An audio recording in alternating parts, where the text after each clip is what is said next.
बिस्मिल्लाहिर्रहमानिर्रहीम, अस्सलाम वालेकुम। हम डिस्कस कर रहे हैं सप्लाई चेन ड्राइवर्स। हमने क्रॉस सेक्शनल ड्राइवर्स डिस्कस कर रहे हैं। इससे पहले हमने डिस्कस किया था इंफॉर्मेशन ड्राइवर। आज हम डिस्कस करने जा रहे हैं the remaining drivers. Now have a look on the third cross functional driver, the pricing. हम प्राइसिंग में रोल देखेंगे, प्राइसिंग का सप्लाई चेन और कम्पेटिटिव स्ट्रेटजी में उसके कुछ कंपोनेंट्स को देखेंगे और फिर मैट्रिसेस के ऊपर भी बात करेंगे। Pricing determines the amount to change customers in supply chain. Supply chain के अंदर रोल इसका क्या है कि कौन कौन सी प्राइसेस के ऊपर आप अपने प्रोडक्ट को की जो डिफरेंट फंक्शंस हैं आपके सप्लाई चेन के वो परफॉर्म कर रहे हैं। ठीक है, तो आपके डायरेक्ट प्रोडक्ट प्राइसिंग के ऊपर भी इसका इफेक्ट पड़ रहा होता है और आपके सोर्सिंग प्राइसिंग के ऊपर भी इसका इफेक्ट पड़ रहा होता है। So pricing strategies can be used to match the demand and supply, कि आपकी डिमांड और सप्लाई के दरमियान मैच करना जरूरी है, क्योंकि अगर डिमांड और सप्लाई में मैच नहीं होगा तो आपको दो सिचुएशन का सामना करना पड़ेगा। या तो आपके पास सरप्लस हो जाएगा, मींस के डिमांड कम है और सप्लाई ज़्यादा हो गई है, और लेकिन अगर सप्लाई कम और डिमांड ज़्यादा हो जाए तो आपको शॉर्टेज का सामना करना पड़ेगा। तो सरप्लस की सूरत में आपके पास दो ऑप्शन होती हैं, या तो उस इन्वेंट्री को होल्ड करके रख लें, जब डिमांड है उसको सेल कर दें। लेकिन अगर आपके पास प्रोडक्शन आ रही है और आपके पास ओल्ड इन्वेंट्री भी आ रही है लेकिन एक्सेसिव इन्वेंट्री को आप स्टोर करने की कॉस्ट ज़्यादा आ रही है, तो आप क्या करते हैं कि सरप्लस इन्वेंट्री को सेल कर देते हैं by utilising different promotion techniques. Discount offer कर देते हैं, अलाउंस ऑफर कर देते हैं, 50% discount, 30% discount, buy one get one free. तो एक्सेसिव सप्लाईज को आप सेल कर देते हैं ऐसे ही। लेकिन अगर आपके पास सप्लाई कम और डिमांड ज़्यादा आ गई और आपके पास शॉर्टेज हो गई है, तो इस सूरत में आपके पास डिफरेंट ऑप्शन अवेलेबल होती हैं कि या तो ये है कि आप जो एक्सेसिव डिमांड है उसको फुलफिल ना करें, लेकिन अगर आप फुलफिल करना चाहते हैं तो उसके लिए आप अपनी प्रोडक्शन को इंक्रीज़ करेंगे, आपको एक्स्ट्रा प्लांट लगाना पड़ेगा। अगर आपके पास एक्सेसिव कैपेसिटी अवेलेबल है तो प्रोडक्शन को इंक्रीज़ कर दें, लेकिन अगर एक्सेसिव कैपेसिटी नहीं है, एक प्लांट 100 यूनिट प्रोड्यूस कर सकता था और 100 ही प्रोड्यूस कर रहे हैं, अब आपके पास डिमांड 110 यूनिट की आ गई है, तो एक्स्ट्रा 10 यूनिट के लिए या तो आप आउटसोर्स कर लें, किसी दूसरे से वो 10 यूनिट मैन्युफैक्चर करवा लें, या एक नया प्लांट लगा लें। That you have to make the decisions. तो आपको सप्लाई चेन के अंदर ये डिसीजन लेने होंगे depending on the mismatch between the demand and supply. अब हम देखते हैं कि सोर्सिंग का क्या रोल है in comparative strategy. Firm can utilise the optimal pricing strategy to improve the efficiency and responsiveness, कि कंपनीज एफिशिएंसी और रिस्पांसिवनेस को यूज करने को अचीव करने के लिए एक ऑप्टिमल स्ट्रेटजी यूज करती हैं। जैसे हमने बात की कि डेल जो है वो उसको लगा कि अगर वो खुद से मॉनिटर मैन्युफैक्चर करेगा तो उसकी कॉस्ट ज़्यादा आ जाएगी और रिस्पांसिवनेस भी हार्म होगी, तो उसने थर्ड पार्टी कॉन्ट्रैक्टिंग कर ली। जैसे हमने देखा सिस्को ने फील किया कि वो लो एंड जो प्रोडक्ट्स हैं उसको लो प्राइस पे होना चाहिए और high and products high price पे होना चाहिए। तो लो एंड प्रोडक्ट्स के लिए उसने चाइनीज मार्केट को चूज़ किया और हाई एंड प्रोडक्ट्स के लिए अमेरिकन मार्केट को यूज़ किया। सेम हमने एग्जांपल लिखी थी जीएसके की। जीएसके जो है अपने ग्लैक्सोस्मिथक्लाइन को उसको लगा कि हमारा प्रोडक्शन प्लांट जो है वो फार्मास्यूटिकल प्रोडक्ट्स बना रहा है, ये एनर्जी ड्रिंक है, तो क्योंकि एनर्जाइल की फॉर्म में रफान फूड्स एनर्जाइल के नाम से पहले ही इस टाइप का एक ड्रिंक बना रहा है, तो क्यों ना उससे सर्विसेज ले ली जाए, वो हमें लो प्राइस के ऊपर प्रोडक्ट बना के दे सकता है। तो जीएसके जो है वो रफान फूड से अपना ग्लैक्सोस्मिथक्लाइन जो है वो बनवा लेता है। So in this way they are focusing a best strategy matching with the efficiency and responsiveness. So low price and low product availability versus the varying price by response time. आप क्या करते हैं कि आप अपने प्रोडक्ट के लिए same price रख देते हैं, या प्रोडक्ट क्वांटिटी के हिसाब से उसके अंदर वेरिएशन लेकर आते हैं, या रिस्पांस टाइम उसकी बेसिस पर आप प्राइसेस जो है वो ऑफर कर रहे होते हैं। हम अमेजोन के एग्जांपल लेते हैं जी। अमेजोन क्या करता है जी, वो अपने कस्टमर को ऑफर देता है कि अगर उनको प्रोडक्ट 5 से 7 दिन में चाहिए तो उनको कोरियर चार्जेस कम पड़ेंगे।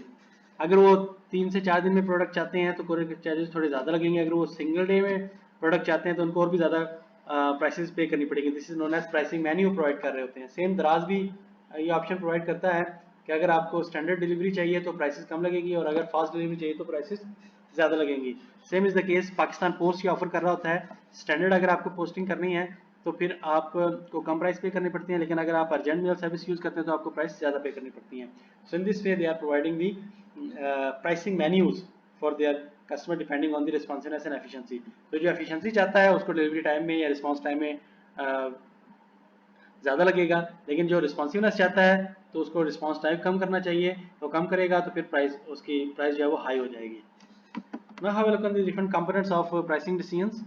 तो pricing and economies of scale जैसे हम बात करें तो इकोनॉमीज ऑफ स्केल क्या होता है कि आप मैक्सिमम कैपेसिटी को यूटिलाइज कर रहे हैं, तो उसी के हिसाब से आप प्राइसिंग जो है वो डिसाइड कर रहे होते हैं। अगर आप मैक्सिमम प्रोडक्शन कर रहे हैं, ज़्यादा प्रोडक्शन करेंगे तो per unit cost, fix cost reduce हो जाएगी, आप इकोनॉमीज ऑफ स्केल अचीव कर लेंगे, प्राइस लो हो जाएगी।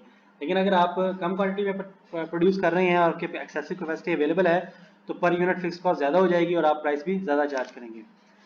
इसके बाद हमारे पास है everyday low pricing versus high low pricing. Everyday low pricing में क्या होता है कि कंपनी एक ही जैसी प्राइस, लो प्राइस ही चार्ज कर रही होती है, उसमें कोई भी फ्लक्चुएशन नहीं आती, डिस्काउंट वगैरह ऑफर नहीं करते, वो लो प्राइस ही चार्ज कर रहे होते हैं। फैक्ट्री आउटलेट्स पे ऐसा होता है कि आप फैक्ट्री आउटलेट के ऊपर वो लो प्राइस ही चार्ज कर रहे होते हैं। जैसे कॉस्टको जो कंपनी है वो लो प्राइस ही चार्ज कर रही होती है, ऐसे ही फैक्ट्री आउटलेट जो होते हैं वो लो एवरीडे लो प्राइस चार्ज कर रहे होते हैं। अगर उनके पास कोई आउटडेटेड मटेरियल भी आ गया है तो उस पर वो डिस्काउंट फर्दर नहीं देते, क्योंकि ऑलरेडी लो प्राइस होती है तो कस्टमर को उसी प्राइस पे परचेज करना होता है। लेकिन सम टाइम कंपनी क्या करती है, हाई लो प्राइसिंग को फोकस कर रही होती है। जो स्टैंडर्ड स्टोर्स होते हैं वो हाई लो प्राइसिंग करते हैं, जो न्यू आइटम्स होते हैं उनकी हाई प्राइस रखते हैं, और जो पुराने हो जाते हैं आइटम्स, जो आउटडेटेड हो जाते हैं, उनके लिए लो प्राइसिंग यूज करते हैं। जैसे हमारे पास डिफरेंट ब्रांड के स्टोर हैं, जैसे वर्दा का स्टोर है, जे डॉट का है, या मौलाना तारिक जिम मिल, MTJ जो है, उनके जो स्टोर्स हैं, या एडन रोब है, जितने भी हमारे पास डिफरेंट स्टोर्स हैं वो हाई लो प्राइसिंग यूज करते हैं। ठीक है, जो स्टैंडर्ड आइटम्स होते हैं उनकी हाई प्राइस होती है, और वो आइटम्स जो कि आउटडेटेड हो जाते हैं, पुराना हो जाता है, या वर्ल्ड होता है थोड़ा, क्वालिटी पूरी नहीं होती उसकी, तो उनको लो प्राइसेस पे वो सेल करते हैं। Fix price versus menu pricing. ठीक है, तो ये अभी हम बात की थी। फिक्स प्राइस मतलब एक ही प्राइस आप चार्ज करते हैं। मेन्यू प्राइसिंग मीन्स के डिपेंडिंग ऑन दी क्वांटिटी और depending on the services they are changing the prices. जैसे हमने द्राज की बात की कि द्राज जो है वो डिस्ट्रीब्यूशन सेंटर्स हैं उनके, अगर आप ऑर्डर अपने घर पे नहीं मंगवाते हो, डिस्ट्रीब्यूशन सेंटर से खुद कलेक्ट करते हैं, तो आपको फ्री डिलीवरी मिलेगी। आप खुद से वो कलेक्ट कर लें, आपको डिलीवरी चार्जेस बेयर नहीं करने पड़ेंगे। लेकिन अगर आप उसको होम डिलीवरी चाहते हैं तो उसमें भी डिफरेंट ऑप्शन आपके पास अवेलेबल होती हैं। 5 to 7 डेज के लिए अलग प्राइस है, 3 to 4 डेज के लिए अलग प्राइस है, सेम डे के लिए अलग प्राइस अवेलेबल है। ठीक है, तो वो आप फिक्स प्राइस भी रख सकते हैं और मेन्यू प्राइसिंग भी रख सकते हैं। So we have to develop a overall trade off between the efficiency and responsiveness to increase the overall firm profit. Now have a look on the different pricing related matrices. Profit margin, that is measured as the percentage of revenue, कि आपकी total revenue का कितने percent आप profit ले रहे हैं।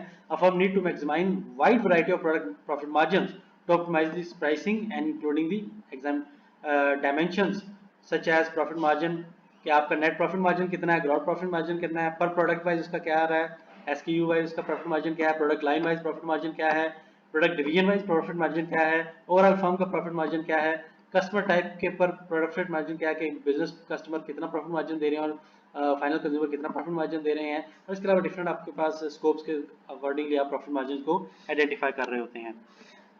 Days sales outstanding means the average time between when the sale is made and when the cash is collected, कि आपने अगर उधार पे चीजें बेची हैं तो कितने अरसे में वो उधार वापस आ रहा है आपके पास, that is days sales outstanding.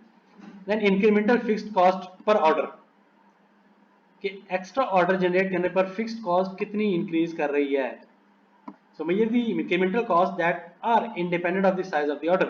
These include the changeover cost at a manufacturing plant or order processing or transportation costs that are incurred independent of the shipment size at the mail order firm. जो mail order firms हैं उनके लिए ये ज़्यादा important होता है कि extra cost उनकी कितनी बेयर करनी पड़ रही है, that is known as incremental cost. Incremental variable cost per unit, measure the incremental cost that vary with the size of the order।